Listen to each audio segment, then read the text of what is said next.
So, Mr. Illarionov, Putin seems to have gathered a lot of momentum on the world stage recently with his visit to Alaska with Donald Trump, but also with Xi and Modi and the other world leaders. And to me, it seems that he's operating more out of a position of strength. Would you agree to that?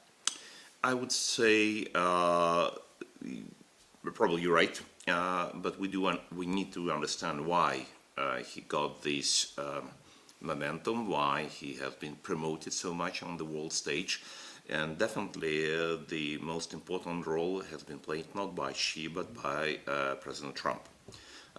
We expected that Putin would travel to both Tianjin and Beijing, and he would participate in all these celebrations and the military parade. It was not something not unexpected. That was expected, and it happened many times before, not at such level, maybe not with such a fanfare, but it was very, very much expected. What has happened in Alaska, in Anchorage, that is absolutely unexpected. As we all know, European countries and, generally speaking, Western countries put Putin in isolation, political, diplomatic isolation for his violation of international law, for heaviest and the heaviest international crime of aggression, the war that he's waging against Ukraine, and for a number of other international crimes, even before, against Georgia, in Syria, and many other places. So that is why the most important event is not Beijing, is not Tianjin. The most important is Anchorage. The most important is Alaska, because this is a part of the United States. This is the United States. This is a Western country. This is a leader of the Western world. This is a leader of G7. This is a member of Security Council of the United Nations. After International Criminal Court, even the United States does not recognize it and does not recognize the decisions of International Criminal Court, but at least until recently, the United States did recognize the international ethics, international norms that have been violated heavily by Putin. So that is why that is real deviation from what we have seen from the Western world, from the Western camps toward the aggressor. Would you say that, especially like the meeting, if you say it's been Alaska that's been a game changer, would you say that that made Putin more confident to take his place back on the world stage? This is very important because it was first unexpected, as we already know, and Putin never paid anything for that, because from what we've heard, either from Mr. Trump or from Mr. Putin or from anyone from entourage of both leaders, we have seen nothing that Putin paid for this unbelievable promotion on international stage. Nothing. Yeah. He did not change his position, neither towards Ukraine, not towards Europe, not towards the United States, neither towards Donald Trump. He did pay nothing for that. And that's really, this is a game change, and you're right in this regard. If you're talking about payment, I mean, he has now allies in Beijing, he has allies probably in North Korea. That's nothing new, but still, I assume that comes with a price tag as well for Putin. I think Xi, for example, wants something in return for China's economic support to Russia, or how would you see that? So far, we haven't seen anything that we can consider any serious price. For the moment, it looks like that Xi needs Putin to demonstrate his Xi new position in the world. And this is a very interesting situation because in Alaska, Putin was number one, with all due respect to President Trump, because all attention has been attracted to Putin. But in Tianjin and in Beijing, the number one was Xi.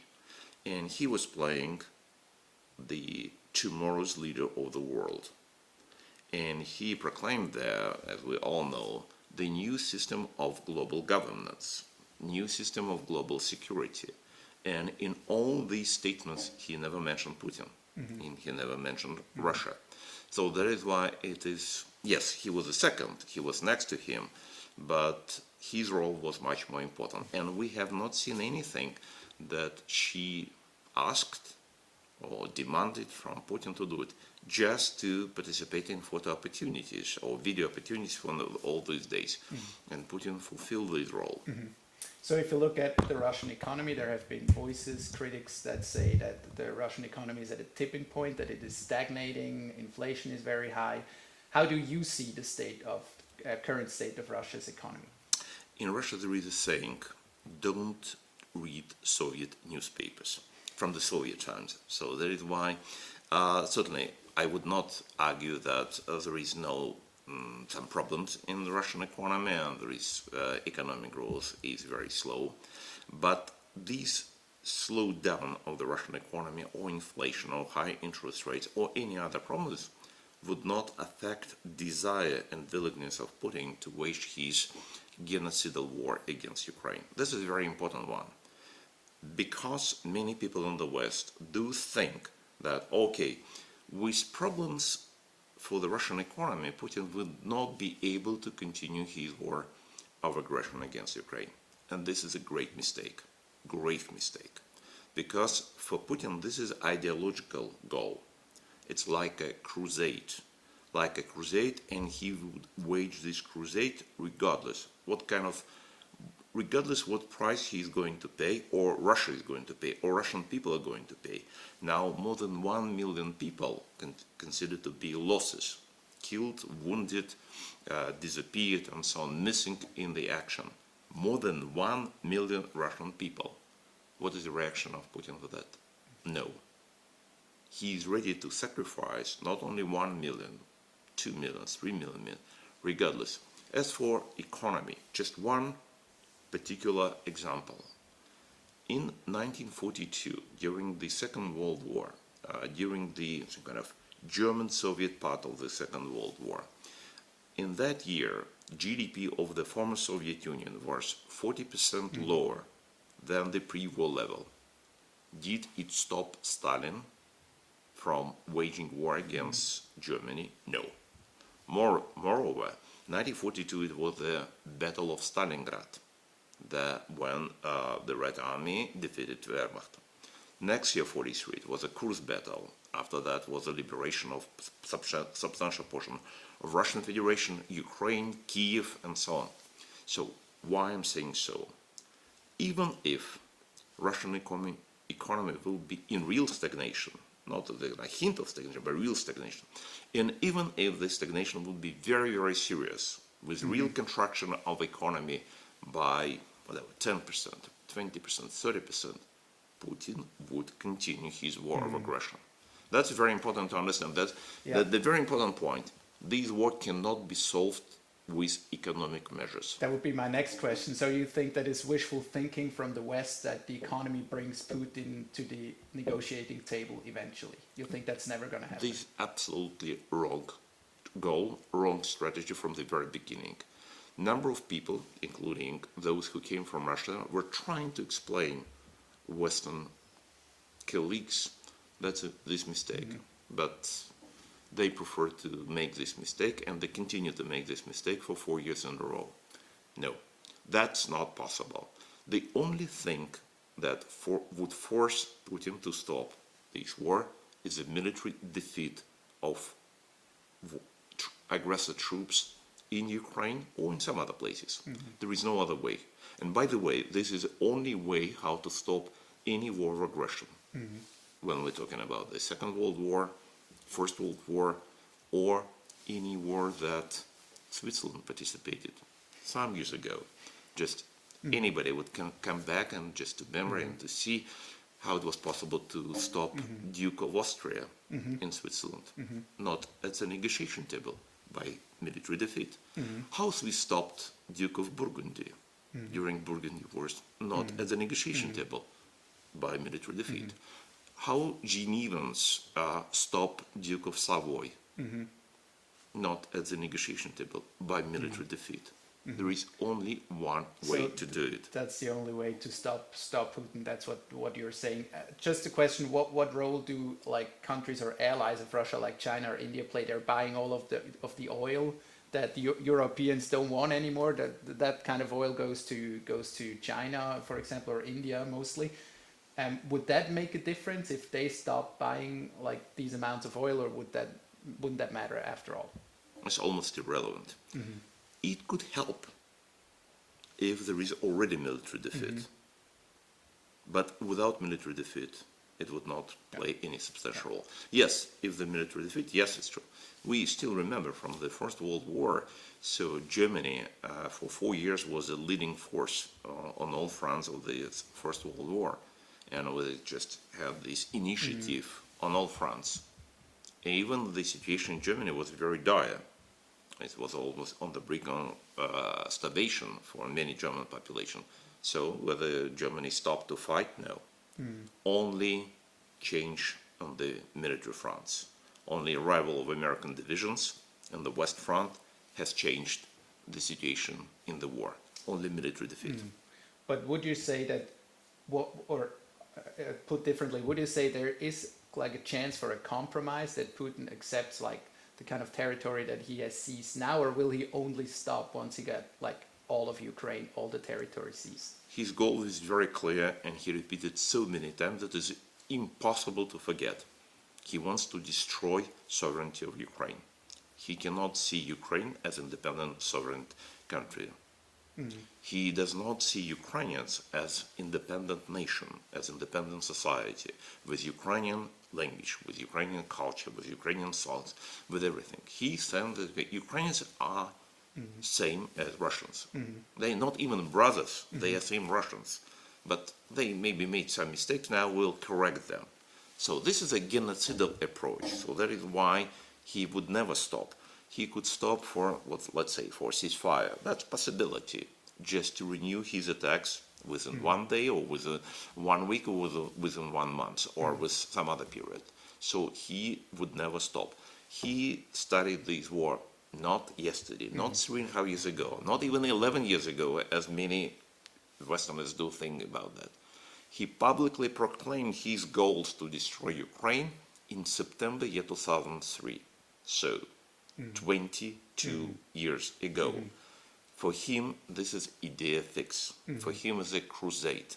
This is ideology or quasi-religion. He is going to do it until either he would achieve his goal or he will be defeated. So I would prefer second option. So, and I would call everybody in the free world to do everything possible in order to achieve the second option. Would you say that this kind of defeat is coming closer, or what would your prognosis be on that? It depends. It depends on how the Western nations, and I would say the free world, what free world is doing towards Ukraine, and how free world consider this war. If the free world considers as a just economy, this is a small war between two remote countries that we know much about. That's a very dangerous approach. That's a dangerous approach we saw in 1938 towards Czechoslovakia, Sudeten crisis, or some other countries, and that led to the Second World War. If the free world understands this as the part of the general war against the West, as Putin not once proclaimed that he's waging war not only against Ukraine, he's waging war against Europe, all Europe, regardless whether Europeans do understand it, do recognize it, whether it's Poland, Baltic countries, or Switzerland. Doesn't matter. He is waging war against Europe, against the Western civilization. So the sooner the West and the free world understand what kind of war Putin is waging against them, the better for the West. All right, sounds good. So how secure is Putin's position still in his own country? How much backing does he still have? The short answer, we don't know. Because totalitarian society is not those that sociological approaches, sociological methodology can produce reasonable answers to our questions. So sociology is such an approach that gives us answer when we're dealing with free people, or almost free people, who can express their real views, not those views that are imposed on them by the government or by the party, by ideology. Russia today is a totalitarian society, and that is why regardless what kind of sociological measures we are dealing with, they do not produce the real picture of Russian society. Yes, we know there is some support for this approach, no doubt, but there is some opposition. How many people would support Putin, how many people would oppose, we don't know until those people would have a chance to express themselves freely. And it is impossible in totalitarian society. That doesn't happen right now, right? No. Yeah, okay. I have one more question that I forgot to ask. You talked about the problems of Russia's economy. Can you elaborate on that? What is Russia currently dealing with? What are the main problems from an economical standpoint that Russia is currently dealing with? Even though you said it doesn't matter for the aggression in Ukraine, but still I'm interested to hear that. I will answer your question, but before I need to tell you that these 3.5 years of full-scale war against Ukraine were the best years from economic point of view for Russia because of very wrong approach from the sanction point of view that have been introduced by Western countries, by United States, by Europe, by some others. They did not decrease Russian GDP, they increased Russian GDP. And Russia, as a result of this very wrongly drafted sanctions against Russia, received more than $800 billion of extra revenues. That is why, because of this sanction policy, Putin has received additional resources that he could use in the war against Ukraine, in his repressions against opposition in Russia, and in his hybrid war against the West. So that is why it's a very important one. These particular policies that have been imposed with great fanfare by Western countries on Russia, okay, kind of the sanctions from the hell, those sanctions, once again, produce more benefits for Putin than he would get if those sanctions would not be imposed on that. How did that mechanism work? Where did that money come from? Because it's sanctions, there should be less capital flowing to Russia. Where did that money come from instead? Right. Because if you look in the history of sanctions, sanctions are usually introduced against export of the country that is going to be punished. This is for the first time in the last 2 centuries. Sanctions have been imposed on import. And they did play its role. So import fell. But export, especially due to very high energy prices, rose up. As a result, the trade balance increased substantially. Just not only tens, but hundreds of billions of dollars. As a result of that, so the Russian ruble became the most appreciated currency in the world. Once again, not only in Europe, in the world, the most stable currency compared to euro, compared to the US dollars, even compared to Swiss franc for a number of years.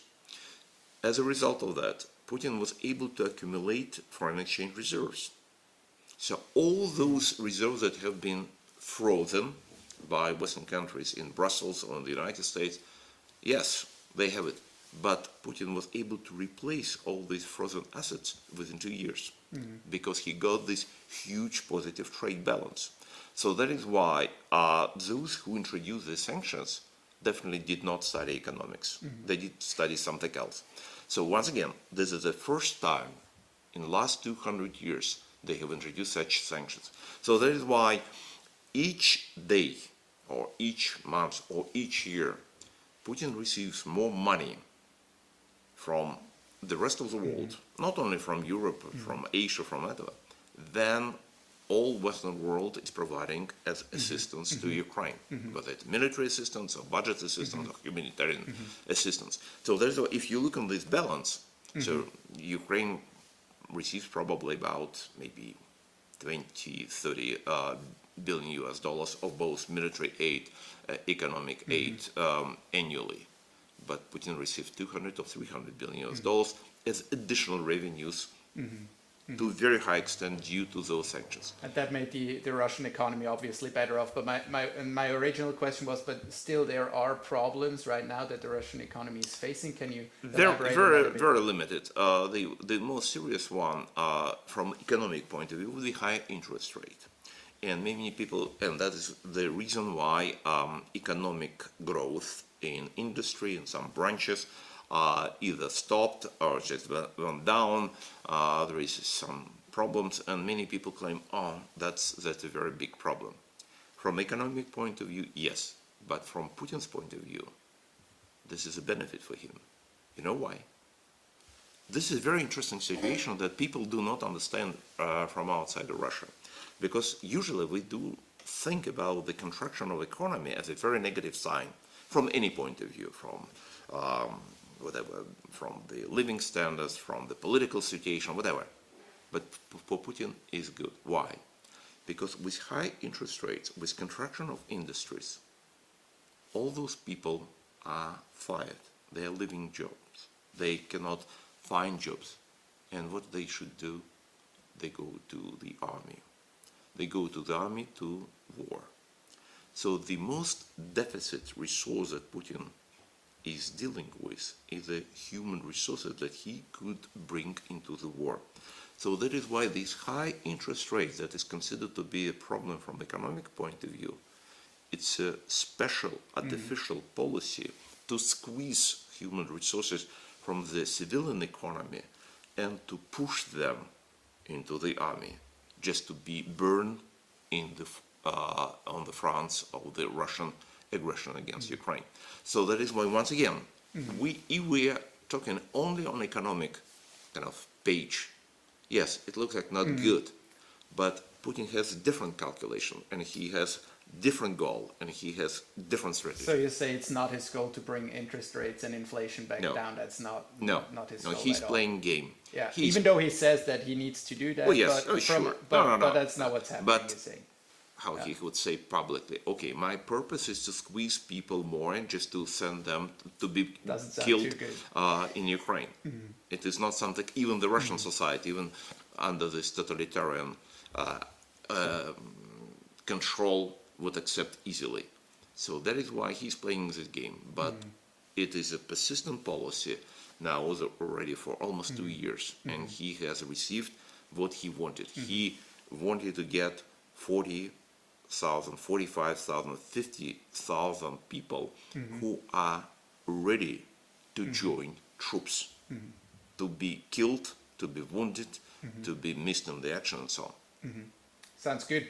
I just have one more question, the one that I asked in the very beginning, because I think I probably need a bit of a shorter answer because it's a very important one.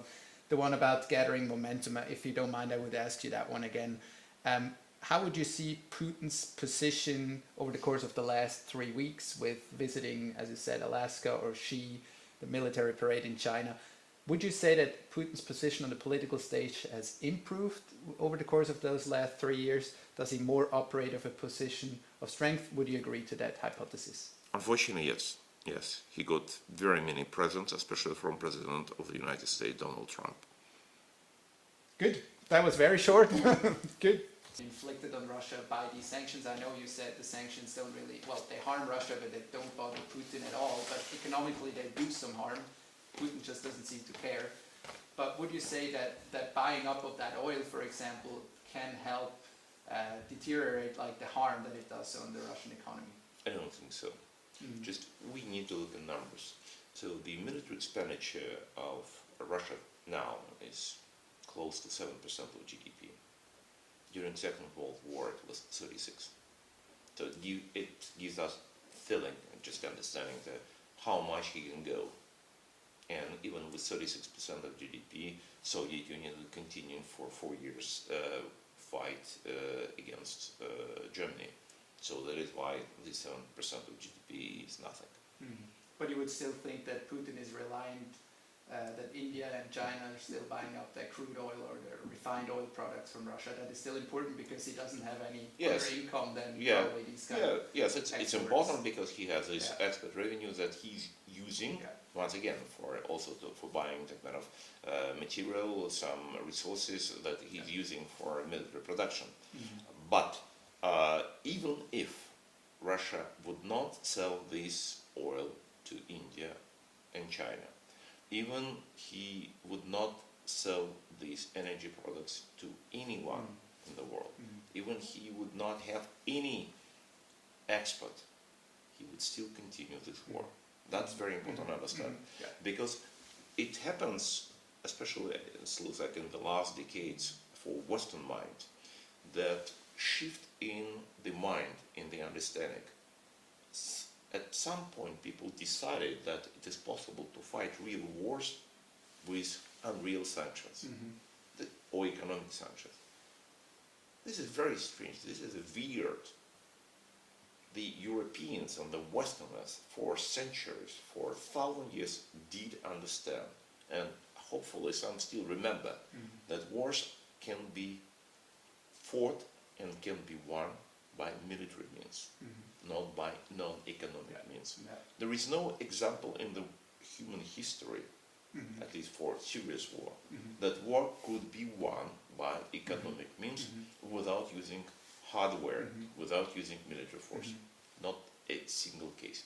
And now everybody understands that, okay, this is the largest, heaviest, the most serious war on the European continent since the Second World War. And all of a sudden, the new approach that has never been tested before, they took it as a weapon. We didn't expect it to